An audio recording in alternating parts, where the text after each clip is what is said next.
योऽन्तः प्रविश्य मम वाचमिमां प्रसुप्तां सञ्जीवयति अखिलशक्तिधरस्वधाम्ना अन्यांश्च हस्तचरणश्रवणत्वगादीन् प्राणान् नमो भगवते पुरुषाय तुभ्यम्।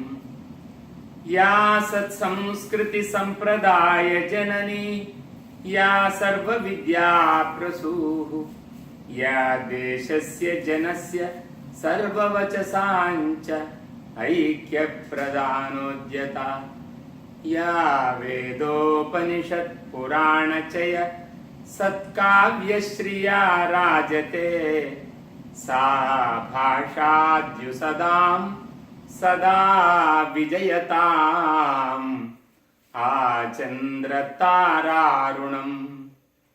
रत्नाकराधौतपदां हिमालयकिरीटिनीं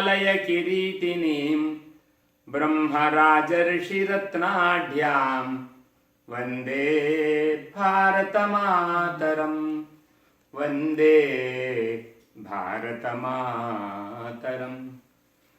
स्वधाम्ना काण्डेन प्रतिहततमस्काण्डमनिशम् सुधासद्र्यग्दृभ्याम् अनितविनयिच्छात्रनिकरम् मुधा कुर्वत् श्रेष्ठप्रतिभटवचो हेतुरहितम् निधायान्तर्वन्दे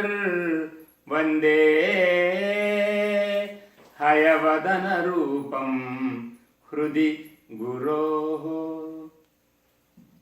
पवित्रे गोदावरी पुष्करानन्तरे श्रीकृष्ण पुष्कर महोत्सवे वयं सर्वेपि कृष्णानदी स्तोत्रं पठितुम् इच्छामः।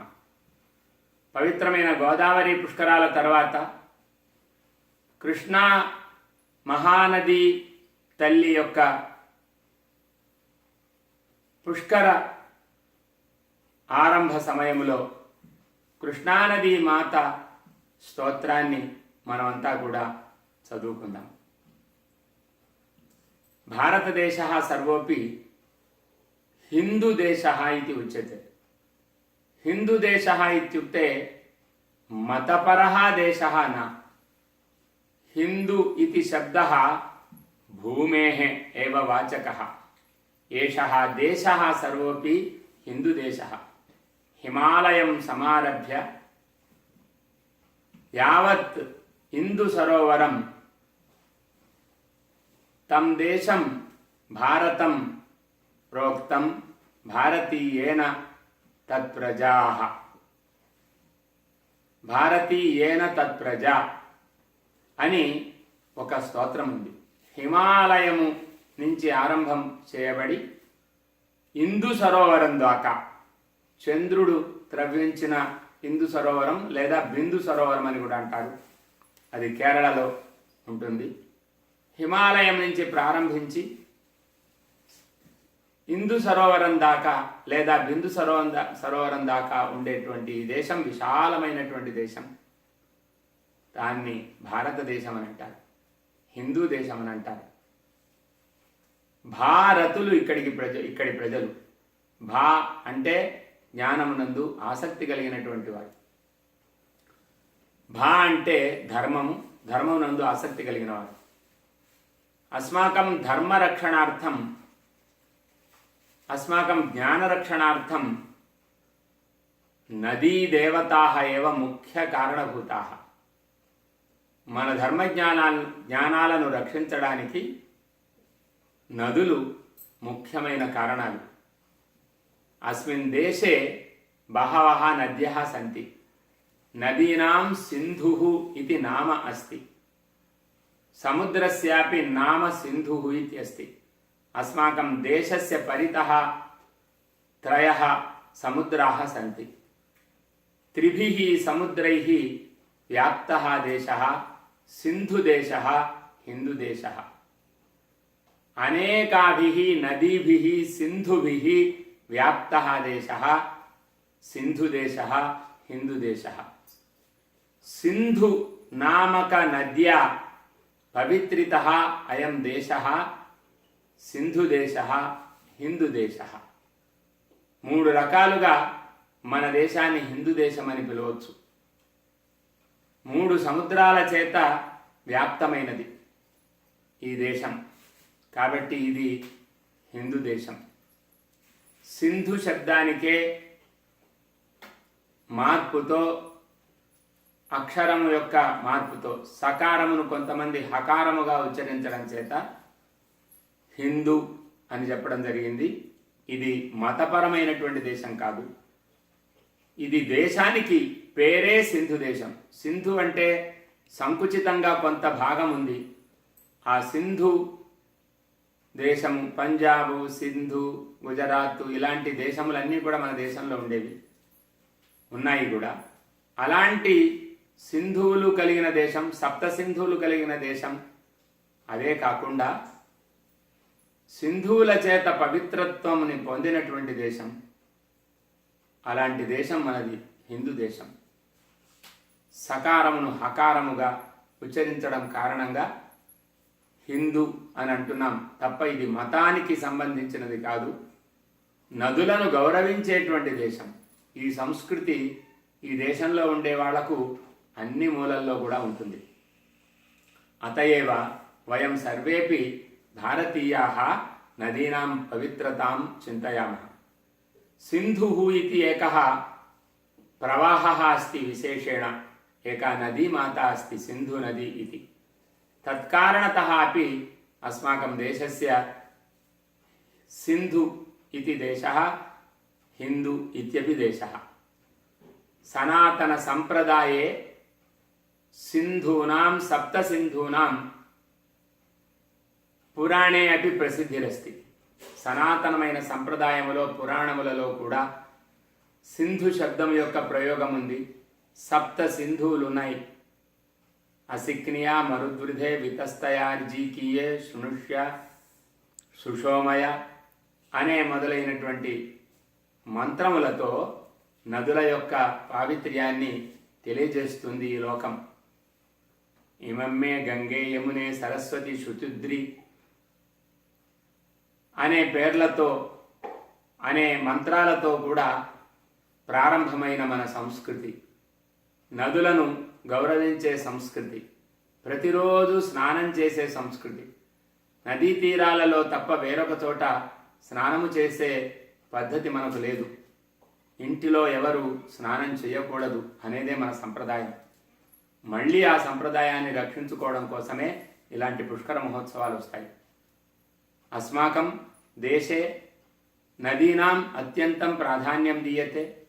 నద్యః ఏవ అస్మాకం సంస్కృతిం రక్షంతి. నదీనాం రక్షణద్వారా ఏవ సమాజస్య రక్షణం భవతి ఇతి అస్మాకం విశ్వాసः अस्ति.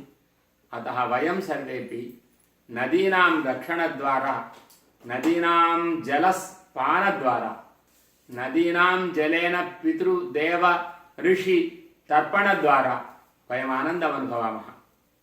నదుల యొక్క తర్పణం చేత దేవతలను, ఋషులను, అదేవిధంగా పితృదేవతలను ముఖ్యంగా మనం సంతృప్తి చెందింపజేసి, వాళ్ళకి ఏమీ అక్కర్లేదు, నీటితో తర్పణమిస్తే చాలు. కొన్ని నువ్వులు తీసుకొని ఆ నువ్వుల నీళ్లతో తర్పణం చేస్తే చాలు, పితృదేవతలు సంతోషిస్తారు. దేవతలు అంతకంటే ఎక్కువగా కేవలం స్వచ్ఛమైన జలాలతో అర్ఘ్యమును ఇస్తే చాలు సంతోషిస్తారు. ఋషులు కూడా అదే విధంగా అర్ఘ్యమునిస్తే సంతోషిస్తారు. ఇంటికి వచ్చిన అతిథులు చేతికి నీళ్లను, కాళ్లకు నీళ్లను ఇస్తే చాలు సంతోషిస్తారు. అవి స్వచ్ఛములై ఉండాలి. కాళ్లకు నీళ్లు కదా అని అస్వచ్ఛములుగా ఉండకూడదు. చేతులకే కదా నీళ్లు అని అవి కూడా అస్వచ్ఛంగా ఉండకూడదు. ముఖానికి ఇచ్చే పవిత్రమైన నీళ్లు ఎంత పవిత్రంగా ఉండాలనుకుంటామో, కాళ్ళకిచ్చే నీళ్లు, చేతులకిచ్చే నీళ్లు కూడా అంతే పవిత్రంగా ఉండాలి. అందుకోసమే నదులను మనం కలుషితాలను చెయ్యం. యథా జలం, పానీయం జలం యథా పరిశుద్ధం భవతి, హస్తోదకం హస్తేషు దీయమానం అర్ఘ్యజలమపి తథా పవిత్రం భవతి. పాదయోః దీయమానం పాద్యం జలమపి తథా పవిత్రం భవతి. ఏతాదృశ పవిత్రం జలం దదతి నద్యః. యది కదాచిత్ దైవయోగాత్ నద్యః న లభ్యంతే తదా యత్ర కుత్రచిత్ వయం సరోవరేషు తటాకేషు ఏవమేవ లఘు లఘు పల్వలేషు అపి వయం స్నానాదికం కుర్మః ఇది అస్మాకం సంప్రదాయः. మన జలాన్ని మన నీటిని పవిత్రం చేసుకుందాం. జలస్య పావిత్ర్యం కర్తుం ప్రయత్నం కుర్మః. పుష్కర ద్వారా నదీ జలం పవిత్రం యథా భవతి ఇతి వయం పుష్కర కాలే 12 దినాని యథా సంతోషేణ నదీ స్నానం కుర్మః. ఆ సంవత్సరం ప్రతిదినమపి నదీ తీరవాసినాం భాగ్యం ప్రతిదినం నదీ స్నానకరణం. ఏతం సంప్రదాయం రక్షిత్వా జలస్య దురుపయోగం నివారయామః వయం ధన్యాః భవామః. నీటి యొక్క లోటు చేత చాలా బాధపడుతున్నాం. జలాశయాలు దగ్గరగా ఉండేవారు, నదీ తీరాలలో ఉండేటువంటి వారు కేవలము పుష్కరాలు కదా అని 12 రోజులు బలవంతంగా స్నానము చేసి ఆనందమును పొందడమే కాదు, ఈ ఆనందమును నదీ తీరాలలో ఉండేటువంటి వాళ్ళు పూర్తిగా అనుభవిస్తే ఎంత బాగుంటుందో ఒకసారి గమనిద్దాం.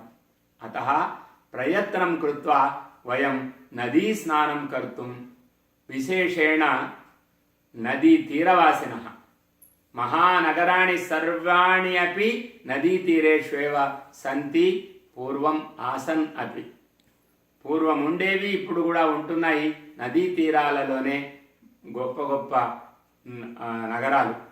తత్ర కారణం జలక్లేశः న భవేత్, స్నానక్లేశः న భవేత్, అయమేవ ఉద్దేశः. నదీ తీరాలలో నగరాలను నిర్మించడానికి కారణం నీటి కరువు రాకూడదు, నీటి వల్ల ఎవరు ఇబ్బందులు పడకూడదు. హాయిగా నదులలో ఉండే స్వచ్ఛమైన జలాన్ని తీసుకొని వచ్చి ఇంటి దగ్గర వాడుకుంటూ అసలు నీటికి లోపమే లేకుండా స్థితిని కలిగింప చెయ్యాలి అంటే నీళ్లను దురుపయోగం చేయకూడదు. అతః వయం నదీ జలాని పవిత్రాని ఇది మత్వా వయం చింతనం కుర్వంతః స్మః. కాలుష్యం నదీనాం వయం న కుర్మః. మనమంతా ప్రతిజ్ఞ చేద్దాం ఈ పుష్కరాలలో. మొదటి సంకల్పం ఏమిటి అంటే మనము నదులను కలుషితాలుగా చేయకూడదు. మన మురికి కాలువల నీళ్లు నదులలో కలవకూడదు. ప్లాస్టిక్ వస్తువులు అన్నమాట, వాటిని మనం నదులలో కలపకూడదు. ఏ పదార్థమైన నదీ తీరాలలో ఉండకూడదు. క్రమంగా ఏ నగరాలలో కూడా ప్లాస్టిక్ పదార్థాన్ని మనం వాడకూడదు. ప్లాస్టిక్ పదార్థైః వయం జలం వ్యర్థం న కుర్మః, కలుషితం న కుర్మః. అస్మాకం జీవనం పవిత్రం కర్తుం మార్గదర్శనం కుర్వత్యః ఏతాః నద్యాః మాతృదేవతాః. జీవనమితి జలస్య నామ, జీవయతీతి జీవనం. ఇదానీం నదీషు స్నానం కేపి న కుర్వంతి. నదీ తీరాలలో ఉన్న నదుల దగ్గర నదులలో ఉండి నదుల సమీపంలో ఉండి కూడా నదులలో స్నానం చేయని దౌర్భాగ్యాన్ని పొందుతున్నాం. కారణం నదీ ప్రవాహములో అస్వచ్ఛమైన కుళ్ళు ప్రవాహములన్నీ కూడా అందులోనే కలుపుకుంటున్నాం. కాబట్టి పుష్కరాలనే పేరుతో ఏ సంకల్పం మనం చేశామో ఈ నదులు పవిత్రములు అని, నిజానికి అన్ని నదులు అలాగే పవిత్రములు. అలాంటి పవిత్రమైనది మన కృష్ణానది. తస్యాః కృష్ణానద్యాః పుష్కరోత్సవే వయం సర్వేపి కృష్ణా నదీమాతరం నమామః. పునర్మిలామः. నమస్కారः.